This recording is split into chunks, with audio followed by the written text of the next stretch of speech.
this motor as my load, which I will use now this other load user DC light and try to offload it and see whether the circuit will trip.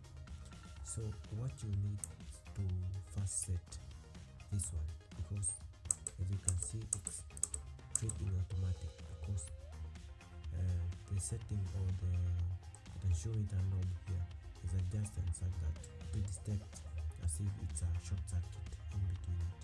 So you need to use this knob to turn slowly until the short circuit stops tripping.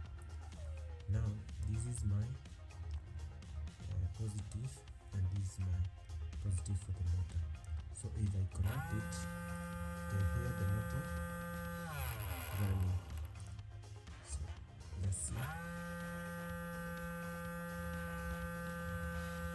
have connected the motor, and now I will use this light, connect to the same line,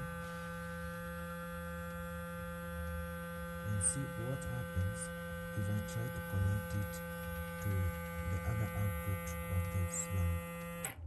So you can see it automatically trips.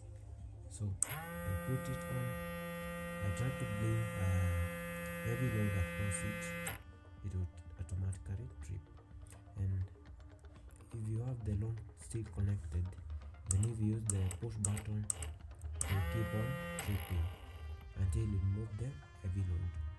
Now I can adjust this knob such that even if I have my heavy load connected, it will not trip even if I connect it direct.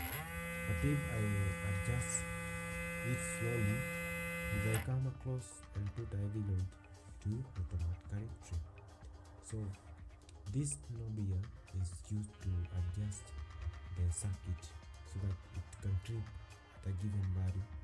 So as you can see, at this point, if I put this lamp, it trips. But if I adjust the knob so that it can now allow more current, if I put it on and put my lamp, it will still not trip. So that setting is allowing it's still allowing the lamp and the motor to run at the same time. Another good thing about this project is that it can detect a short circuit and trip. So if I put on my I put it on like that, and now I use a metallic thing to try to short the output on this side, so it will trip. So it can